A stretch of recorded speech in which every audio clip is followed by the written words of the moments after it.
The harsh fluorescent lights of the supermarket gleamed on the polished floor as Elias clutched a simple packet of day-old bread. The cart before him held just a handful of basic necessities: rice, milk, and a few bruised fruits picked from the discounted bin at the end of the day. He stood hesitantly before the checkout counter, not from indecision, but from fear. The gnawing fear that he wouldn't be able to pay. Behind him, a queue was forming, and impatient stares began to press down on him like invisible blades.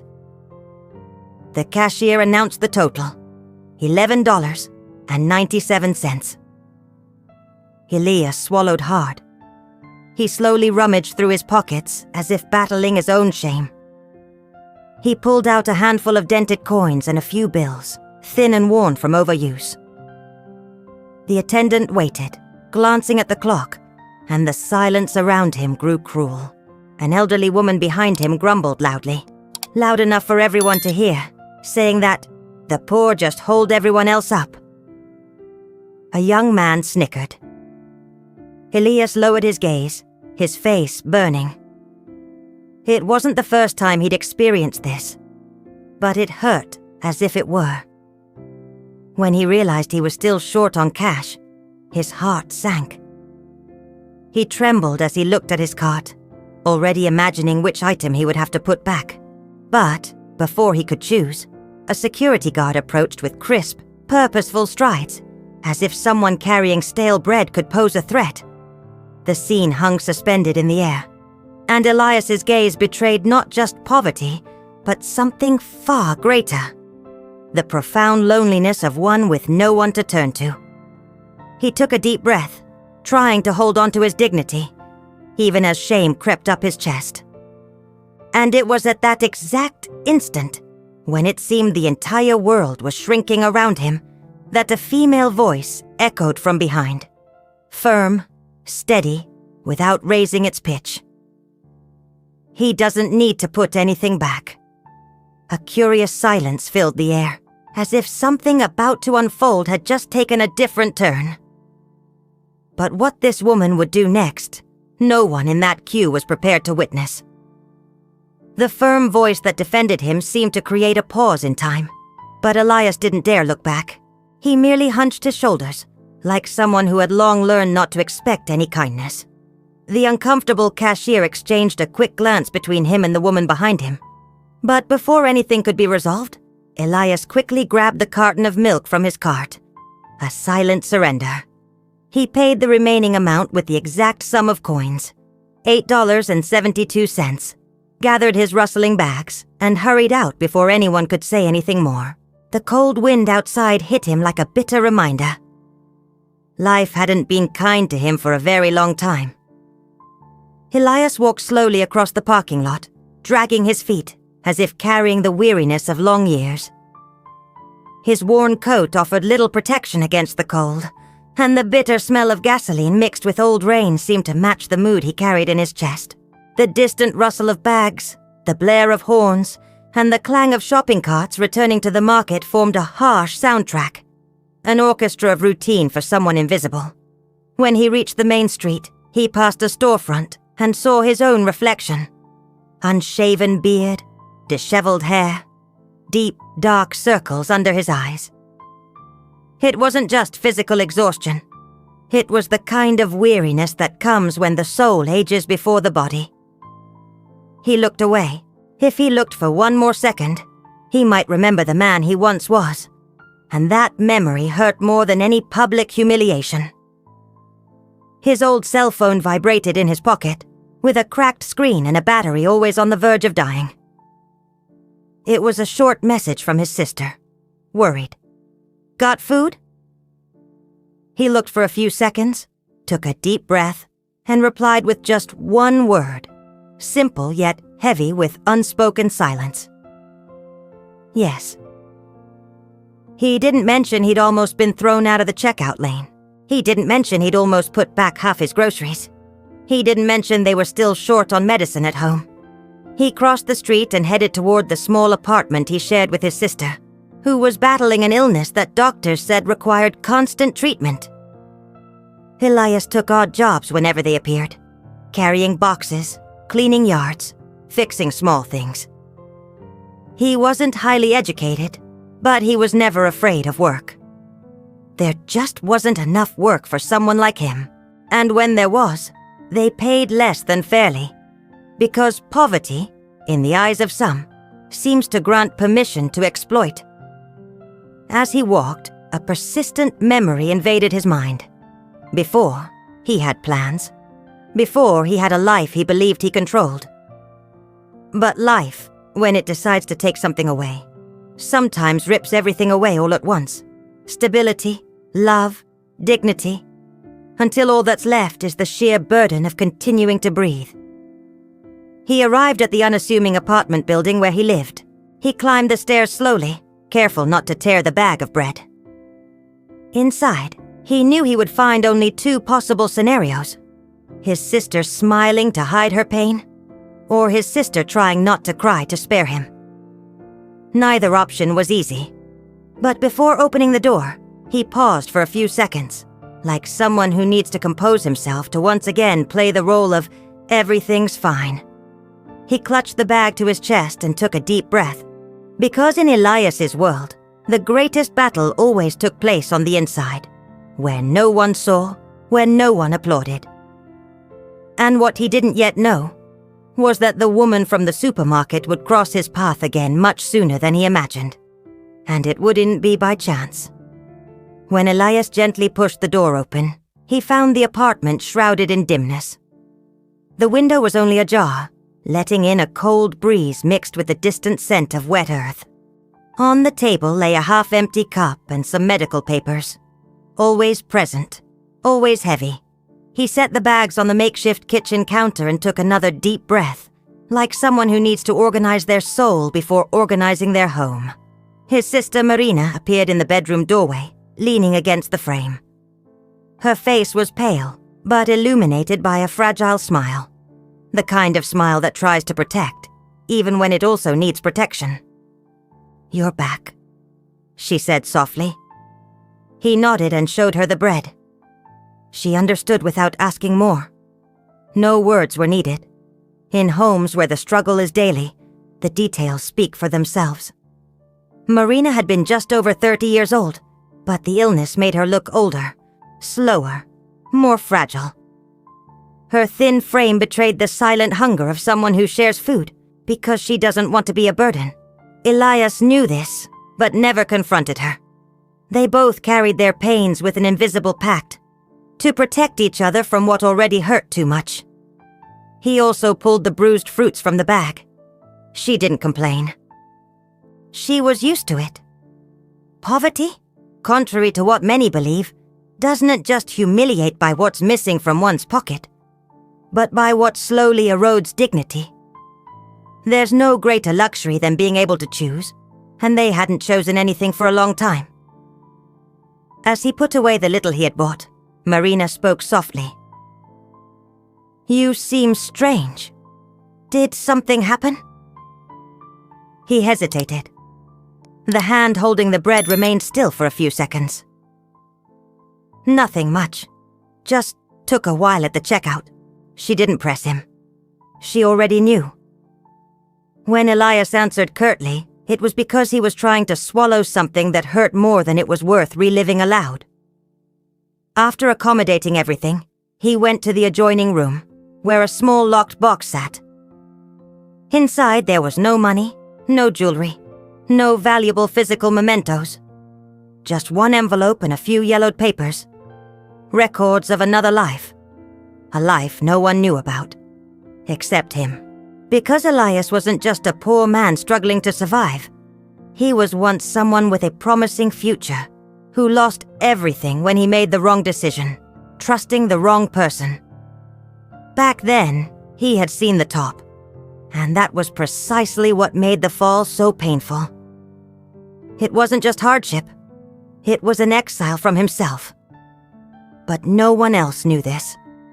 To the world, he was simply one more weary face among countless unseen ones. To the supermarket cashier, he was the man with the coins. To the impatient people in line, he was the delay. To the security guard, merely someone who probably couldn't pay. No one imagined he once had an office, goals, dreams, projects, and a respected name. No one imagined the size of the wound he hid behind his unshaven beard and simple clothes. As he stared at the box, like someone gazing at an old wound still open, a question echoed within him, one that only appears in silent moments, but never fully disappears. At what point did I stop being who I was? He closed his eyes. He felt his throat tighten, but he didn't allow himself to crumble. Because in that house, he was the foundation that supported his sister. And even a broken foundation needs to appear firm. What Elias didn't yet know was that the mysterious woman would not only cross his path again, but she knew far more about his past than he could possibly imagine. And when the truth came to light, his world would be turned upside down once more. The next morning, Elias awoke before sunrise. The silence was almost absolute, interrupted only by one distant car or the muffled sound of a dog barking. He got up slowly so as not to wake Marina and went to the kitchen. He brewed weak coffee, the kind that looked more like dark water than a beverage, but it served as a ritual to start the day. Not for its taste, but for the sense that routine still existed, however minimal. As he stirred his cup, the memory of the supermarket returned like a weight refusing to leave his chest. It wasn't just the embarrassment, it was what it reactivated within him. The certainty that, to the world, he had become someone insignificant. But the past hadn't forgotten him. When he finished his coffee, he walked to a small table where an old notebook and a pencil worn down to half its size lay. There, hidden within the four walls of that modest apartment, Elias kept alive a habit no one knew about. He still wrote plans. He sketched solutions, business models, investment schemes, small ideas that might never leave the paper. But that reminded him of what it felt like to once be capable. He drew for a few minutes, his lines firm, yet sad. Like someone who still knows how to build, but has nowhere left to apply their skill. In the corner of the paper, he scribbled what looked like an old project sketch. Perhaps the last dream that still refused to die. A silent trace of the man who once believed he could change his own destiny. Then he put everything away again. Because hope hurts too. He would need to leave soon. There was no steady salary, no rest. Only the urgency of bringing the bare necessities home before medicine or food ran out. He grabbed his worn backpack, put on his old coat, and left. Outside, the icy wind hit his face and brought back the feeling of a world too vast for someone who now felt small. Across the street, a news vendor stacked newspapers with headlines about millionaire entrepreneurs, opening new companies, making investments, gracing covers as examples of success. Elias looked away with a pang in his stomach, not out of envy, but remembrance. One day his own face had almost been among those names. He continued walking to a public square where, from time to time, he managed to find odd jobs. The smell of damp earth mingled with the distant scent of flowering trees, but also with the weight of hurried souls who passed without looking at anyone. People with purpose, with urgency, with goals. He had only survival. On the way, he spotted a group of young men in suits chatting animatedly near a taxi stand. They laughed loudly, talked about profits, contracts, and opportunities. For an instant, Elias recognized in their way of speaking the energy he himself once possessed. The drive of someone who believes the world is still conquerable. As he watched, one of them commented something that made him swallow hard. The market is dominated by the same old names. No one new can find space. He heard that as a cruel reflection of his own fate. It wasn't just that he'd lost everything. It was that the world had continued to spin without him. He crossed the square with slow steps, but internally something throbbed. A specific memory, an elegant meeting room, a contract on the table, a person he trusted who destroyed everything. The betrayal not only ruined his plans, it stripped him of his identity, his name, his self-respect. It wasn't poverty that brought him down. It was being swallowed by silence after his fall, and as he walked, he had no idea that the woman from the supermarket, with her impeccable posture and steady gaze, carried a truth connected to his past. A truth that would soon come to light. And when it did, nothing in him would remain the same. The day had barely begun, and already weighed on him as if it were double its size. Elias walked to a small side street where, from time to time, he managed to find work at an old greengrocer's shop, run by an elderly man who rarely looked helpers in the eye. There he would sometimes carry boxes, organize stock, or clean in exchange for a symbolic payment. Just enough to keep the household afloat for one more day. When he arrived, the owner merely gestured with his chin towards a pile of stacked boxes, without greeting him, without asking anything. Elias understood the gesture and began to work. The smell of overripe fruit mingled with the sawdust from the storage room, and the stuffy atmosphere made the air feel heavier. Even so, he pressed on, because poverty leaves no room for exhaustion, only for perseverance. As he carried boxes from one side to the other, his mind insisted on revisiting old memories. Meeting rooms, presentations, goals, proposals, and the feeling of having worth. Now just silence. No thank you, no recognition. Only necessity. At a certain point, the greengrocer owner walked past him and said, "Finish up there, then I'll give you the money." But the phrase, simple to anyone else, hit Elias like a punch. He had heard that before, and often later turned into never. But he didn't argue. It wasn't pride, it was survival. When the world takes everything, it also takes your voice. After nearly 2 hours, he finished. The owner checked from a distance like someone observing a working object. Then he reached into his pocket and handed over a few crumpled bills. It was less than agreed upon. But Elias merely thanked him with a discreet nod. Because arguing when you're at a disadvantage is losing 2 times. Once outside, he sat on a concrete bench on the sidewalk. The sun began to rise, shyly, reflecting in the puddles and illuminating the dust suspended in the air. A smell of warm bread coming from a nearby bakery brought back memories of times when he could buy things without counting coins. But nostalgia, when mixed with hunger, cuts deeper than any blade. He took out a piece of stale bread from the small bag he'd brought from home. He ate slowly, not out of ritual, but to convince his stomach that there was more than there actually was. As he chewed, he observed the movement around him. Hurried people going to work, some laughing on their phones, others rushing not to be late. And there he was, stuck in time. It seemed the world was moving at a pace he could no longer keep up with.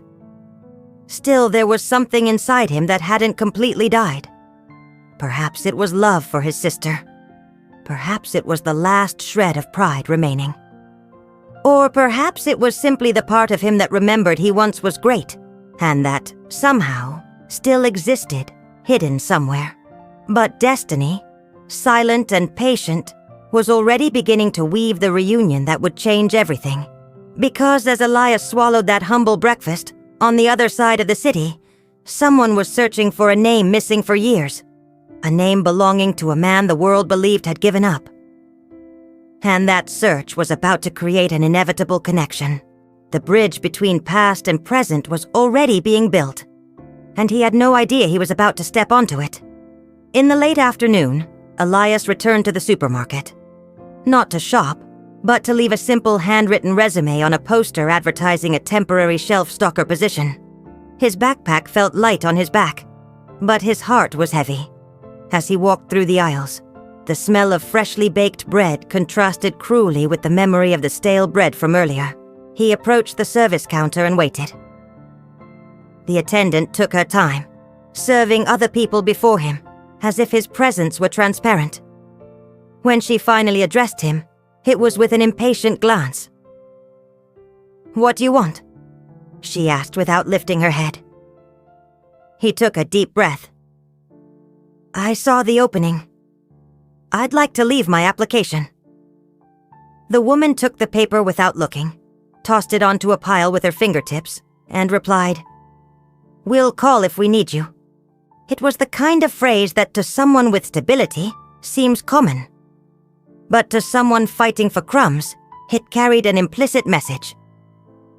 Your chance is almost none. He thanked her anyway, not out of gratitude, but out of dignity. He turned to leave, and as he rounded the corner, he suddenly stopped.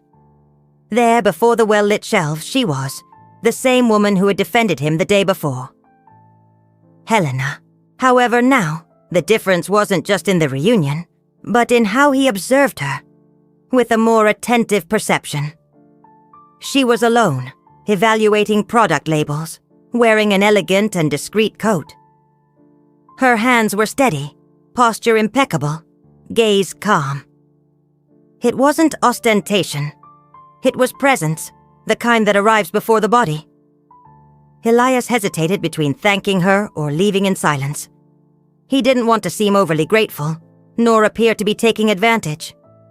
But before he could make a decision, she saw him. Their eyes met for an instant that seemed longer than it should have.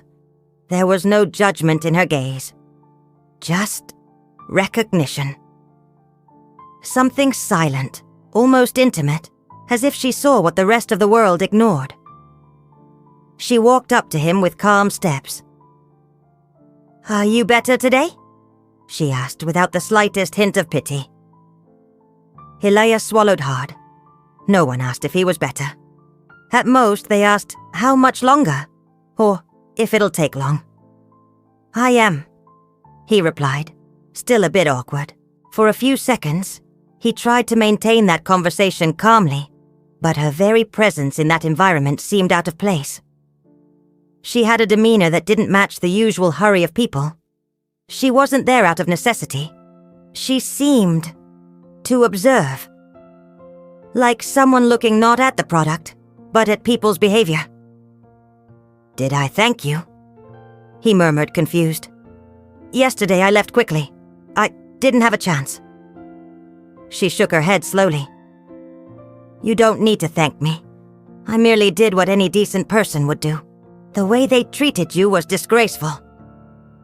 That phrase, simple and direct, struck him deeply, not because it defended him, but because it legitimized his pain. It was the first time, in a long time, that someone named his humiliation as something wrong, and not as natural or deserved. He remained silent. She then added, "The world has only learned to see what shines. Almost no one looks at what endures." Those words pierced Elias like a lit mirror, because enduring was exactly what he'd been doing. Before he could reply, a supermarket employee rushed past them and, recognizing Helena, stopped immediately, visibly uncomfortable, almost reverent. "Good afternoon, ma'am. I didn't know you had arrived yet." Elias furrowed his brow slightly. "Ma'am? Arrived? With that tone?" The way the employee addressed her was unusual. It wasn't mere politeness. It was respect, the kind of respect reserved only for those in power. Elias realized there was something about that woman he still didn't grasp. Something significant. Something he would never have imagined. And what he was about to discover about her would turn everything upside down, including his own past, which he believed to be buried. The employee, nervous, adjusted her badge and tried to catch her breath before continuing. "Management is already waiting in the meeting room, ma'am. If you need me to, I can escort you." Helena simply nodded with a slight, unhurried movement of her head. Then she looked back at Elias, as if she didn't want to end their conversation before he did. The word "ma'am" echoed in his mind, along with the employee's reverent posture. That wasn't common treatment. She wasn't merely important.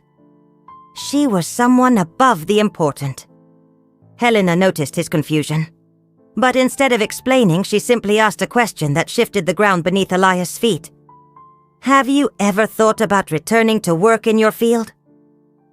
Her voice sounded firm, yet soft. He remained motionless for a few seconds, as if that simple question had opened a door he had kept locked for years. To work in your field. No one spoke to him like that, because no one assumed he'd ever had one. He took a deep breath. I don't know if I'll ever get that chance again." It was the most honest answer possible, and perhaps also the most painful. Helena kept her eyes on him for another moment. There was no pity. There was insight. Sometimes life doesn't destroy a path. It just forces us to take the right detour, she said, before tilting her head slightly in an unusual gesture of respect. Give yourself the same tolerance you would give to someone who failed trying to get it right. He didn't know how to respond. It was rare for someone to speak to him as an equal. Rarer still, for someone to speak to him as someone who still mattered. Her gaze pierced him again, firmly, as if she saw something in him that even he had stopped looking for. Before their conversation could continue, the same employee reappeared, distressed. "Ma'am, everyone is already waiting. They said the meeting won't start without your presence." Without her presence. Not, "they need you." Not, "they'd like you to be there." Not, "they requested your participation." The meeting simply would not begin. Without her. Elias realized he had stumbled upon a moment he wasn't meant to witness, as if he'd accidentally encountered a secret. Helena then gave him a final look, now with an expression that seemed to carry a silent warning. "Believe me, you haven't reached the end of your story yet." She turned and walked towards the administrative corridor, escorted by the employee. As she moved, staff members discreetly straightened up, lowered their voices, and made way. Elias stood still, watching. Something inside him, something he believed to be dead, stirred. Not hope. Something before hope. Recognition. Because there was something about that woman. Something in the way she spoke to him. Something in the way she was treated by others. Something that made his instinct whisper, "She's not just anyone. She commands something." But command what? And why? That answer was about to emerge much sooner than he imagined. And when it did, he would discover that, perhaps, that encounter hadn't been a coincidence. It had been the first step toward a much larger truth that was beginning to surface. After Helena disappeared down the corridor, Elias stood still for a few minutes, digesting that strange sensation of déjà vu. Something in her demeanor, in that silent magnetism, made him believe he had seen someone with that presence before.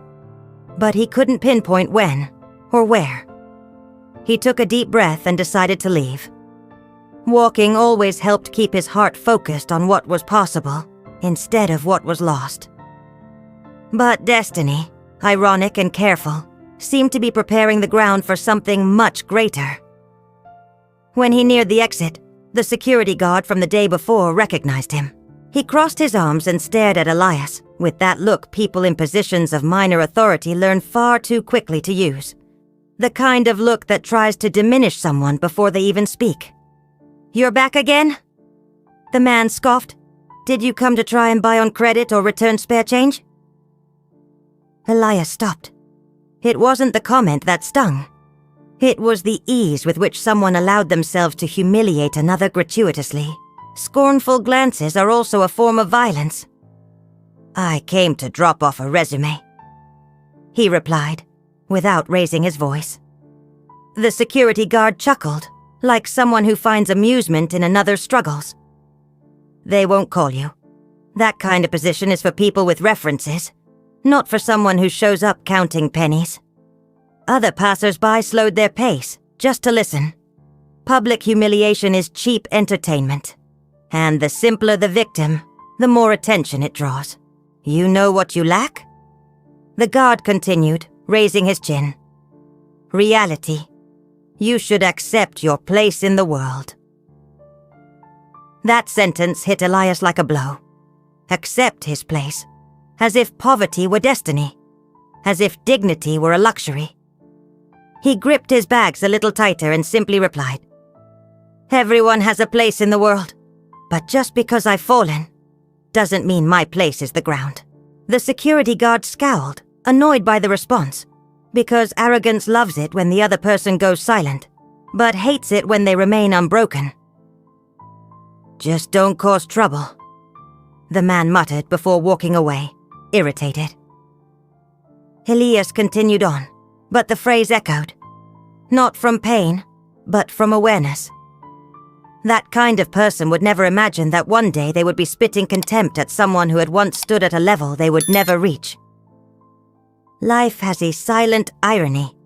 Those who step on others today often don't know who they're stepping on. As Elias exited through the automatic door and felt the cold wind on his face, he noticed something different within himself. It wasn't rebellion, nor a desire for vengeance. It was just a question, small but intense. Until when? He began to walk away, unaware that the humiliation had not yet ended. On the contrary, it was about to intensify. Because inside, while he tried to compose himself, rumors about him were already beginning to circulate among employees, and one of them would have the courage to say something so cruel, so out of place, that it would make Helena intervene for the second time. But this time, in front of witnesses. And it would be there, in that second confrontation, that the true strength of that woman would begin to be revealed. Elias was still in the parking lot when destiny began to stir inside the supermarket. Within, a conversation took shape among employees, the kind of conversation that only exists when compassion is rare and cruelty becomes a pastime. In the staff break room, 2 stalkers were commenting loudly. That's the guy who came yesterday counting pennies. He came back today asking for a job, said one of them, laughing. Asking for a job? The other scoffed. He'd be lucky if they let him stay by the door pushing carts. Poor guy. The first one sneered. Does he really think anyone will take a chance on people like that? He was born to lose. It was then that a third voice entered the conversation, carrying an even more serious venom. Some people should just accept that they were born to be dead weight in this town. Why keep trying to get back on your feet? Said the cashier, the same one who served him the day before. If he were someone of value, he wouldn't be in this situation. The laughter was low, but sharp. And it was at that exact instant that Helena entered the break room. She didn't need to raise her voice. She didn't need to show anger. Her mere presence altered the atmosphere, like when a heavy door closes and the air becomes too dense. Silence fell immediately, forcing everyone there to confront their own reflection for what they had just said. Curious, she said calmly, approaching the table. You speak of worth, as if you know what it is. The cashier swallowed hard, surprised. Oh, ma'am, we were just commenting. Not commenting, Helena corrected, without changing her tone. You were reducing a human being to a momentary condition. That has another name. Cowardice. No one responded. It's easy to mock someone's fall, she continued, especially when you've never had to rise from a tumble big enough to teach humility. Those words weren't harsh in volume, but in their reach. They cut too deep. One of the stalkers tried to justify himself. But ma'am, that man, he doesn't fit the profile. Helena interrupted him with something no one expected to hear. Are you sure about that? The silence that followed was different. It wasn't common shame. It was deep discomfort, the kind that arises when someone realizes they've spoken too much without knowing who they were talking about. The world has a dangerous habit, she concluded. It confuses appearance with ability, outcome with character, a moment with destiny. And it judges without knowing the story. She left the sentence hanging in the air. Subtle, precise, irrefutable.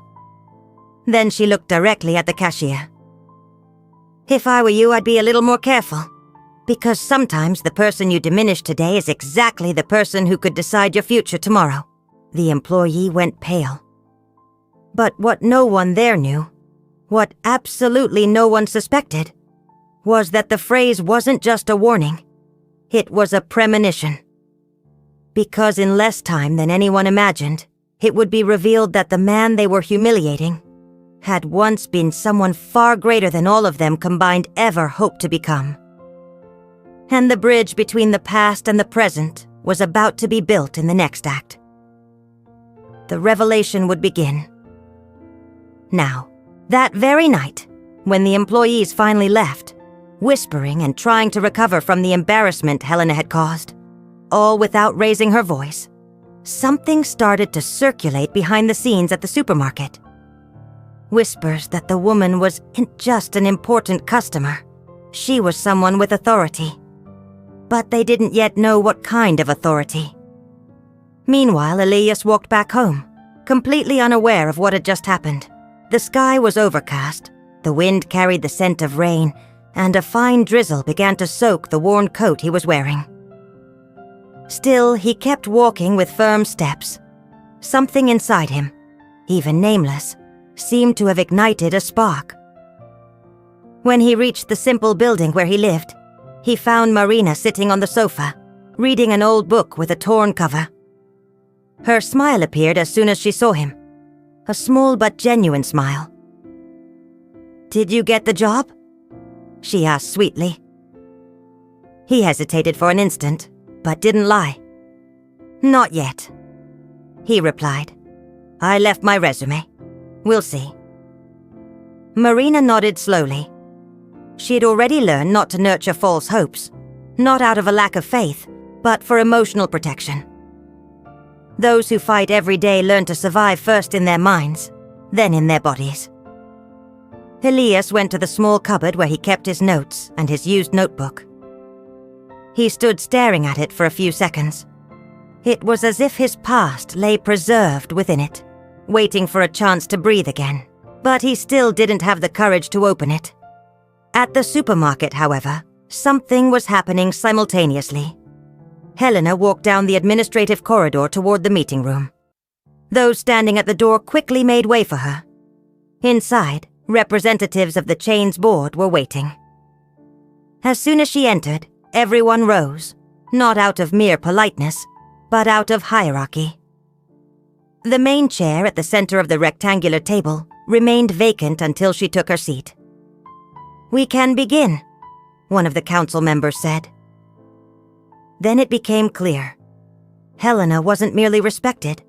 She was the owner, or more precisely, the majority heiress and executive director of the supermarket chain. The name that signed every decision. The silent woman commanded everything. And then she did something unexpected. Before we start today's agenda, I want to discuss a matter involving customer service and ethical conduct across all our units. The council members exchanged confused glances. There was an incident that perfectly represents the kind of culture I will not accept within this company moving forward. And I will be closely watching who understands this message, and who doesn't. She didn't name names. She didn't have to. Her tone was enough. Outside, the night remained cold. But inside the room, an era of change had begun. And this change had a far greater purpose than they imagined. It wasn't about the company. It wasn't about institutional image. It was about a reunion that fate had not yet revealed. And the next day, Helena would do something that would place Elias directly in the path of that revelation. Something simple, yet something that would forever alter the course of this story. He didn't know yet. But life was about to return him to the place he should never have left. The next day, Elias woke up early again, but this time with a different sensation. Not yet hope, but a kind of silent restlessness, as if something were about to happen without warning. He brewed a simple coffee, checked on his sister's medicine, tidied up the house, and left. He passed the supermarket entrance where he'd left his resume again. Not to go in, but to observe from a distance. There was unusual movement in the administrative sector. Employees rushing in and out, whispers, tension in the air. Something had changed, even if he didn't know what. As he went on his way to look for another odd job, Helena was already on the other side of town, sitting at her meeting desk, reviewing management documents. Among them, discreetly folded, was the resume Elias had left. Handwritten, with firm penmanship, yet marked by simplicity and humility. She observed more than just the information on the paper. She observed the handwriting, the structure, the way he described his former roles with concise words, without victimhood. And she noticed a detail no one else would. The way he chose to construct sentences revealed someone trained in responsibility, organization, and strategy. Very different from what everyone judged by his appearance. She read, then paused for an instant. That wasn't just a job application. It was a trace of competence suffocated by his downfall. And it was then that Helena made her first concrete decision about him. She called the regional manager, a man in a sharp suit, with a calculated voice and an eye always fixed on profit. When he entered the room, he found Helena with the resume open on her desk. "Do you recognize this?" she asked. He glanced at it quickly and laughed disdainfully. The same kind of laugh the security guard had given the day before. "Oh, this one? He's the man who caused that commotion at the checkout. I see no potential there. He probably just came to waste our time." Helena interrupted him with just a look. A look that cut short any attempt at a hasty conclusion. "I want him reevaluated," she said firmly. "Not as a stalker. I want a discussion about his true experience, his background, his real history." The manager frowned. "But, madame, he has no previous record in the system. There's no entry." "Precisely," she replied, leaning slightly forward. "When someone disappears from the records, it's because one day they had something someone tried to erase." There was something different in her tone. Not professional, personal. "Locate where he lives," she concluded. "And ask him to come in tomorrow. Early. I want to speak with him myself." The manager swallowed hard.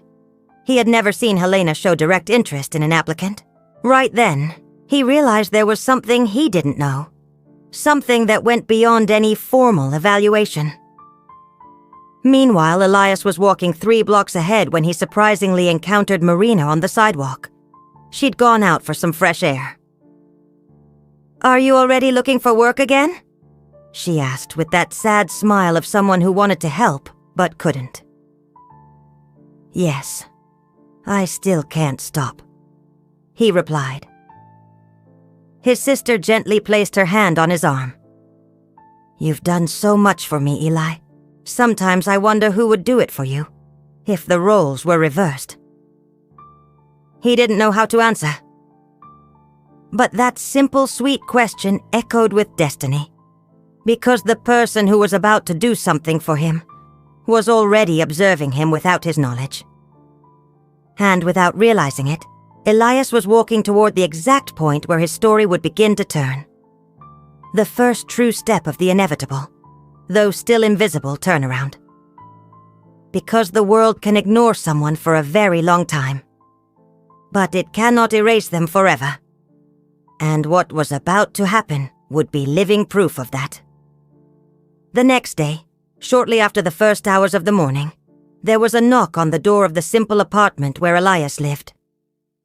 Marina, still getting ready, looked surprised. Knocks at that hour were uncommon.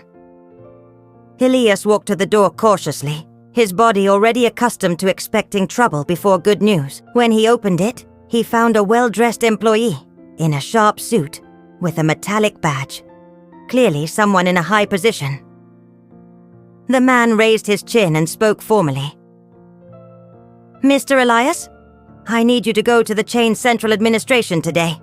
The board of directors has requested your presence." Those words sounded unreal. Board of directors? A simple application for a stalker would never be handled like this. "There must be some mistake," Elias replied, unable to hide his surprise. "There is no mistake," the man said dryly. "It's a direct request. Please be there at 9 o'clock. He handed over a small card with a business address, a large building in an upscale part of the city. It wasn't a branch. It was the headquarters. When the employee left, Marina looked at her brother with wide eyes. What does this mean?" Elias took a few seconds to breathe and reply. "I don't know, but I think I need to find out." He tried not to demonstrate nervousness, but his hands trembled slightly. It was as if a door he thought sealed forever had been slightly ajar, not flung open, just enough for a sliver of light to pierce the shadows of his life. Shortly after, he put on the best clothes he had. Still simple, but clean and tidy. He walked to a bus stop, keeping his gaze firm, like someone trying to hold back all the questions beginning to stir within him. With every street he walked, old memories surfaced. Meeting rooms. Tenderness mixed with ambition. Trust placed in the wrong people. The downfall didn't begin with poverty. It began with betrayal. Upon arriving at the modern mirrored building, his first sensation was one of displacement. People with briefcases, hurried steps, expensive perfume. The reception area had reinforced security and an impeccable front desk. Nothing aligned with the man he believed himself to have become. But it perfectly aligned with the man he once was. When he stated his name, the receptionist quickly typed into the system and, in an unexpected move, stood up and gestured for 2 other employees to escort him through the internal elevator. He was treated with distinction, without knowing why. When the doors opened on the top floor, a wide corridor led him to an office with a panoramic view of the city.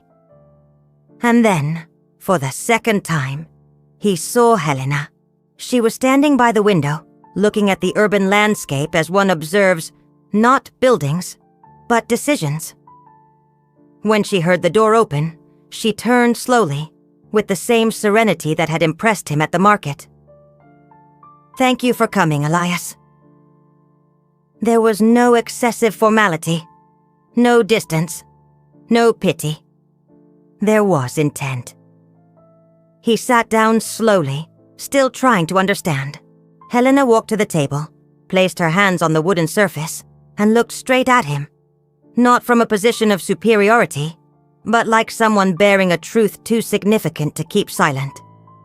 "First things first," she said softly. "I need you to know that I know exactly who you are." Elias's heart pounded, a mix of alarm and disbelief. "Who am I?" He no longer knew himself. Helena paused briefly, then added, "And I'm not talking about the man the world sees today. I'm talking about the man you were. And the man you still can be." It was then, in that exact moment, that Elias realized this woman hadn't defended him out of charity. She had recognized him, but recognized from where? That was the answer she was about to reveal. One that would connect not just the two of them, but his past to a destiny far greater than the fall he had endured. The turning point had just begun. For a few seconds, Elias couldn't say anything. The silence that settled between them wasn't empty. It was the kind of loaded silence where something momentous is about to be spoken. Helena walked to a small wooden bookshelf and picked up a thin folder, returning with slow steps. She placed the folder on the table, turned it towards him, and said calmly, "You vanished off the map as soon as the scandal hit. No formal re-entry into the market, no bankruptcy filing, nothing. You disappeared completely." The protagonist is Elias, a man with fair skin, lightly tanned by the sun, who looks as if he's been through many hardships.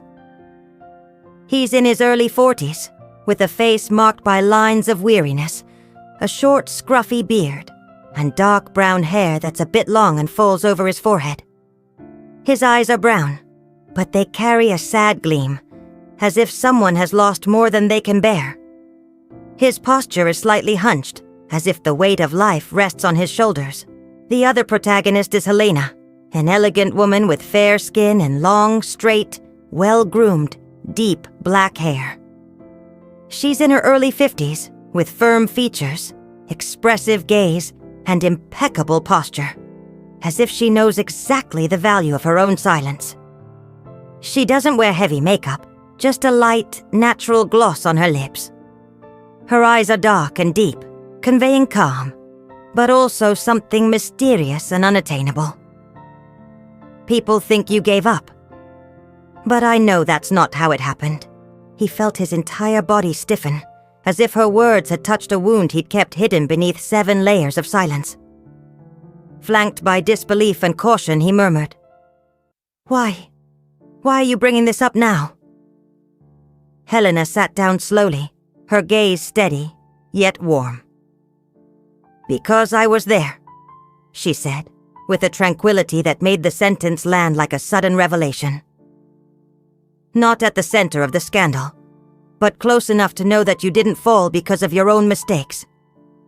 You fell because they trusted you to uphold a project, and then used your name as a shield. They stole the credit, and when things were exposed, they also stole the blame. And you accepted silence to protect someone." Elias's heart seemed to clench in his chest.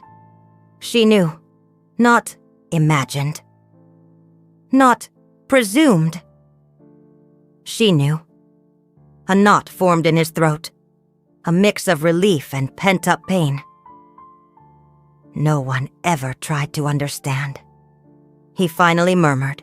"They just pointed fingers." "Because it was convenient," Helena completed, without hesitation. "The world likes ready-made villains. It's easier to condemn one name than to investigate one truth." Elias looked away towards the window. For one instant, the city outside seemed to perfectly represent his own trajectory. Enormous, noisy, indifferent. "They destroyed my reputation," he said in a low voice, like someone reliving one old grief. "And when your reputation is taken, your name loses its weight. And when your name loses its weight, no one wants to hear the rest of the story." Helena watched him carefully. "That's why you isolated yourself," she said. "Because when the world picks one culprit, there's no room for defense, only for survival." She then moved the folder a few centimeters closer to him. "But it's time for you to reclaim what was taken." Elias frowned, surprised. "Reclaim? After so many years?" He shook his head. "There's no more room for that." "There is," Helena responded immediately. "When the wrong person tried to take your place, and now has finally lost what they never should have had." He looked up, confused. "The board is restructuring the executive team of one of the associated companies," she explained. "And they want someone capable of rebuilding the foundational sector, someone who has done it before, someone the market underestimated and yet didn't break. They think I'm looking at one new name, but in truth, I'm looking at one old one, someone who simply stopped being seen." That statement wasn't an invitation. It was recognition. For the first time in years, someone didn't see his ruins. They saw his architecture. And Helena still hadn't revealed the most important thing, what her personal connection to his story was. This revelation, the final piece of this turning point, was about to be exposed. One truth he would never imagine. One that connected his past to hers in a way far greater than coincidence. And when she told him, his world would never be the same. Because he hadn't just been seen. He had been remembered. Elias remained silent for a long time, absorbing every word. It seemed too impossible for someone who had spent years living with closed doors. Part of him wanted to believe. Another part was still on the defensive, like an animal that learned to survive first and trust later. He finally asked, his voice low, "Why me? Why now?" Helena folded her hands on the table, leaning slightly forward. Not like a boss speaking to a candidate, but like someone who sees value where the world only saw failure. "Because the world doesn't know who you are," she answered. "But I do." The weight of that sentence stirred something deep within him. Few words, but all with purpose. She took a deep breath before continuing. "You think your story ended when you fell, but falls don't conclude trajectories. They merely reveal who keeps walking even when no one is watching." He looked away for one instant, like someone needing to regain internal balance before continuing. Entire years were compressed within him, trying to find release through his throat. "I have nothing left," he confessed with disarmed sincerity. "No titles, no endorsements, no proof. Just weight. And memory." Helena shook her head slowly. "The greatest proof is precisely the fact that you are still standing. Those who fall due to a lack of character don't return. Those who fall due to injustice remain whole on the inside, even if broken on the outside." She watched as those words hit him. Because they did hit him. "Elias, what they took from you was visibility, not competence. And what you call having nothing is what makes you different from almost everyone out there. You know the ground. And those who know the ground know how to build again. From scratch. Without a mask." He took a deep breath. It was the first time in many years that he felt his own presence return to his body. As if someone had lit a light in one room he had kept closed. Then Helena said something that began to connect the invisible threads between them. "When the scandal happened, I was already at the company, but in one lower position. And I followed everything, not closely, but close enough to know there was manipulation. I knew your name was used as a scapegoat, and that, when the dust settled, you were punished not for error, but for loyalty. Loyalty." She had used that word with surgical precision. "You didn't defend yourself because protecting someone was more important than protecting you. Someone who does that isn't guilty. They're ethical, even when they pay a heavy price." He swallowed hard. It was the first time since his fall that someone had described his attitude for what it truly was. Not weakness, not omission, but silent sacrifice. "I watched that happen," Helena concluded. "And I made a promise to myself. If one day I had enough power to undo that injustice, I would." It was then that Elias faced her with another question, more personal, almost instinctive. "And why? Does this matter so much to you?" Helena didn't answer immediately. Because the answer wasn't simple. Her reason wasn't just admiration or justice. It was connection. It was a moral debt. It was something that came from before. And that truth, the one that would explain why she recognized him, why she sought him out, why she waited, would be revealed at the right time. But not yet. Because before the final revelation, destiny needed to confront the other side. The side that one day brought him down. And that would now have to see him standing again. Justice hadn't arrived. It was approaching. And when it did arrive, no one in the story would emerge unscathed. Not him, not her, not even the one who destroyed him one day. Helena remained silent for a few seconds, like someone preparing the ground before turning the key to one door that cannot be closed once opened. Then she rose from her chair and walked to the window, observing the city below. Elias, before you understand why I'm doing this, you need to understand that not everyone has forgotten who you were. What happened to you wasn't a personal fall. It was strategic erasure. He heard the word erasure and felt a pang in his chest. That was exactly it. They hadn't just taken his position. They had taken his public existence. And when the world believes you never existed, no voice remains. The person who took the place that should have been yours, she continued, is the same one who spread the version that destroyed your name, and now they're about to fall. Elias slowly raised his eyes. Are you saying that someone is still in power because of what they did to me? Helena turned to him, confirming with one steady gaze. Not someone. The man who signed your silent sentence, and he doesn't know you're back. Yet. Elias felt his stomach clench. That reality was too enormous to absorb all at one time. Part of him wanted justice. Another part feared revisiting scars that still burned. Why me? He insisted, not out of disbelief, but like someone needing to test the ground's solidity before moving forward. After everything, why stir this up now? Helena walked to the table again, but this time she didn't sit. She stood before him, firm as one anchor. Because now, she said in a low voice, but charged with authority, I have the power I didn't have before. Now I can demand the past be reopened. Now I can force him to face you. Now no one will be able to silence you. That wasn't just a promise. It was a declaration of war. But not a war for vengeance.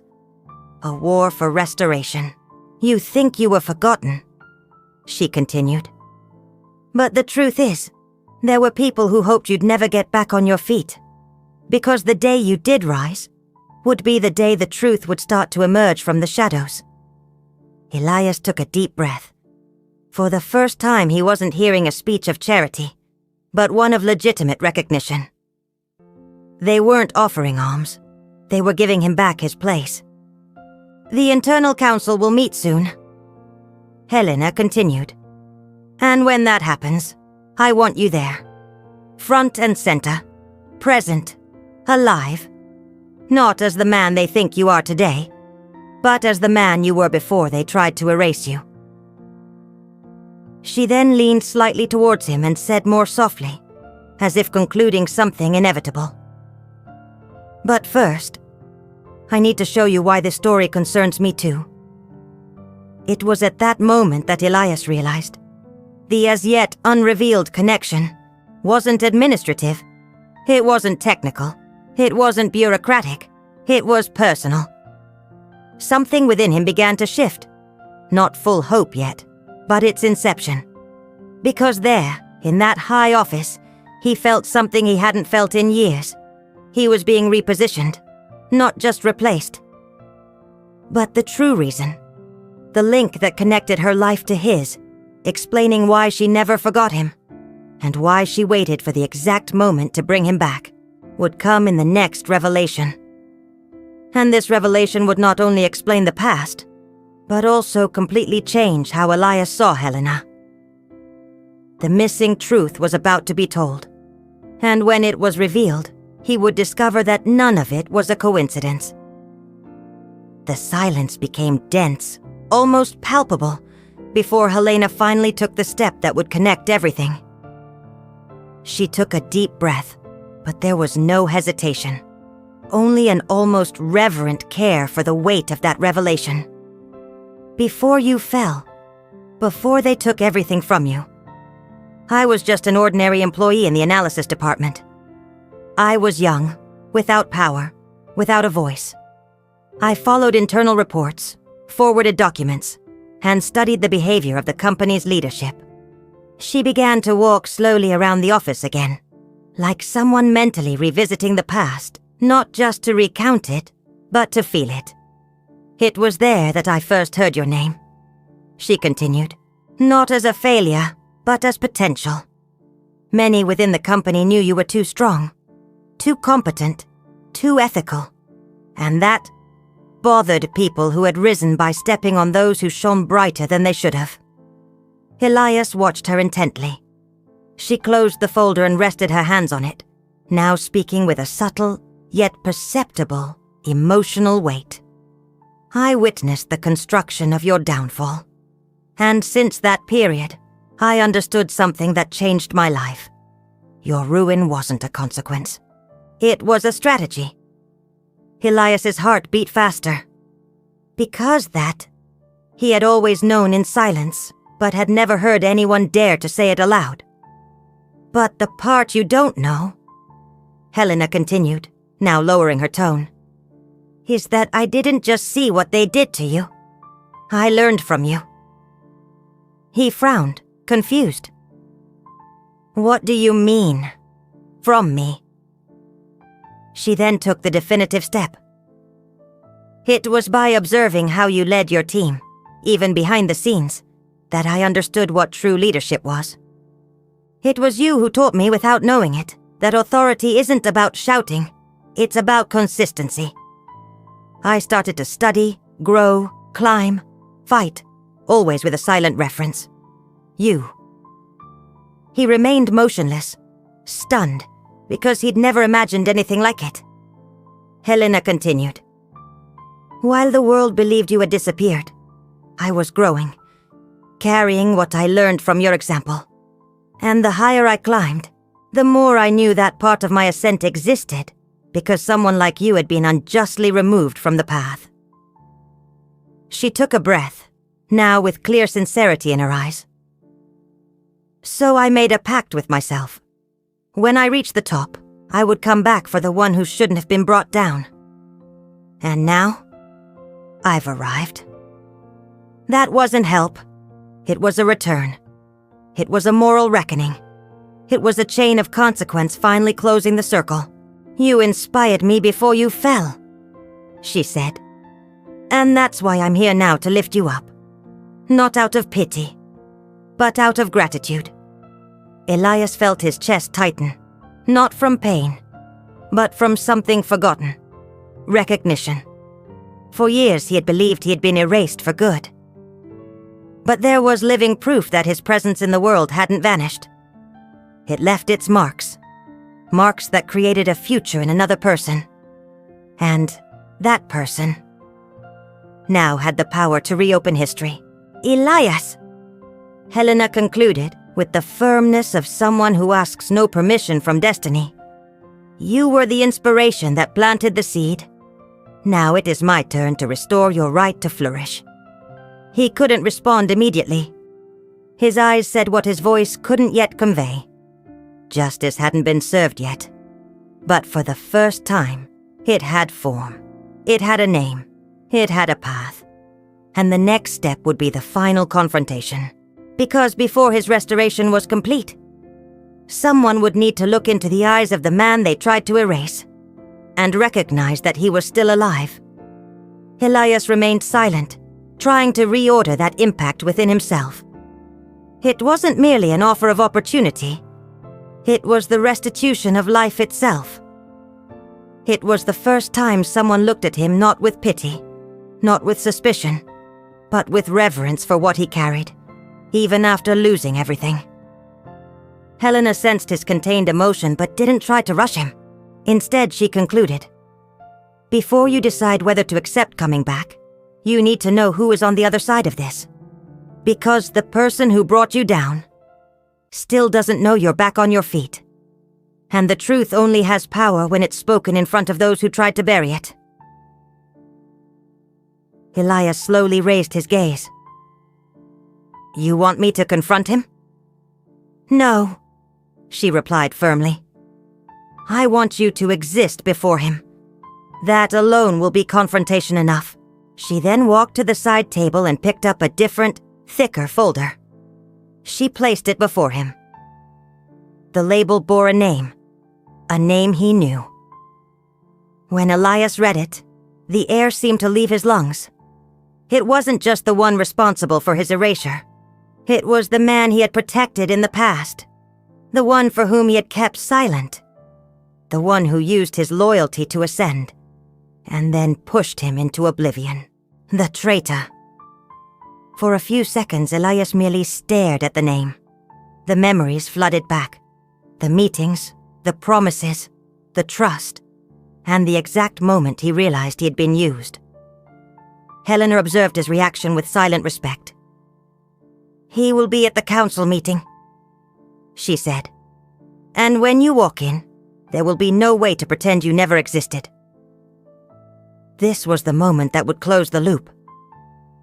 For years, Elias had believed his destiny had ended with a definitive full stop. But now he realized it hadn't been a full stop. It had been an ellipsis. A long pause. Painful, but not final. "Why tell me this only now?" he asked in a more intimate tone. "Because coming back before would have only been a wound," Helena replied. "Now it can be redemption." That sentence stirred him. It touched a deep place within him. There was no more rush. There was a right time. She then gave her final warning before the complete turning point. "Tomorrow you will sit before the council, and when he looks at you, he will finally see that the past hasn't just returned. It has returned with a witness." Elias slowly stood up. It wasn't courage that was born within him. It was something stronger. Internal repositioning. He no longer saw himself as a broken man. He was beginning to recognize himself as a survivor. And the survivor was now about to take the place of the wronged. Before he left, Helena concluded, "And when it's all over, I will tell you what truly connects me to you. Because that part of the story is still missing, and it is the deepest of all." There was more. Much more. Elias took a deep breath. He was going back. He was going into that room. And when the man who erased him had to face him, that was where the truth would begin to serve justice. The next step would be the final step. And in it, restoration would cease to be a promise and become a fact. The next morning, Elias walked toward the headquarters building like someone crossing the border between what was and what still could be. The wind was cold, but it didn't break him. People hurried through the lobby, but this time he didn't feel small. He felt present. Upon reaching the council room, an assistant led him inside. The environment was vast, elegant, with tall windows and a long, dark wooden table. There sat the council members, directors, and him, the traitor, the man who had stolen his merit and left him bearing the blame. When Elias entered, the traitor looked up and blanched. He couldn't hide it. There was no adequate rehearsal for the weight of the return of someone he had believed, his entire life, to have been erased forever. The silence that followed was no mere discomfort. It was the silence of truth walking through the door. Helena took the floor. Before we begin the agenda, I wish to officially introduce the guest of this session. Many here know him, or should know him. He is the professional whose downfall marked one of this board's most controversial decisions. And today, he is here. Not as a forgotten name, but as a living witness that ethics cannot be destroyed by strategy. The traitor averted his gaze. For the first time, the confidence he had always flaunted showed cracks. Helena continued. What the council needs to understand is that competence can be silenced, but not erased. Those who rise by tearing others down build on a shaky foundation. Sooner or later, that structure crumbles. There was no need for direct accusations. The truth was already clear for all to see. And that's why, she concluded, I'm bringing Elias back. Not to fill a vacant position, but to reclaim the space that was taken from him. He isn't just returning to the market. He's returning to himself. The room remained silent. But it wasn't a silence of resistance. It was a silence of recognition.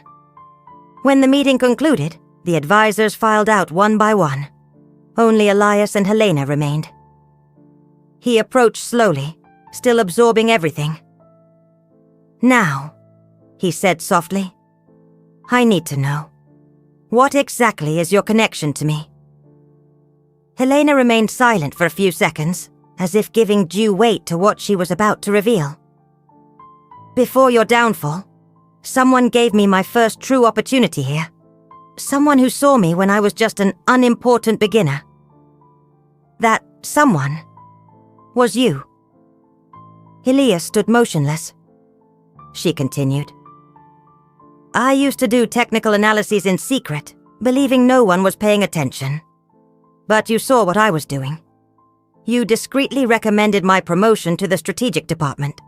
Without realizing it, you were the bridge that changed my destiny. So when they took everything from you, I swore that one day I would repay it." Elias felt his eyes well up. It wasn't pain, it was recognition, finally returned. Helena then said with a quiet tenderness, "I only became strong because someone like you believed in me when no one else saw my potential. Now, it's my turn to believe when the world has forgotten." He took a deep breath. Life, which for so many years seemed to be defined by loss, finally revealed its other side. No act of kindness performed in silence is ever lost. It merely matures within someone until the opportune moment to return. And then, the final sentence, the one that would bring meaning to his entire journey, was born from him, spoken in a low voice. "Sometimes, the world takes everything we have, only for us to discover who we still are." Helena smiled, a serene glow in her eyes.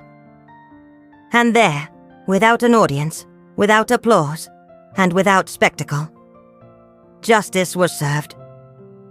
If this story resonated with you in any way, please hit the like button, subscribe to the channel, and share this video with someone special who needs to hear this message of hope and new beginnings.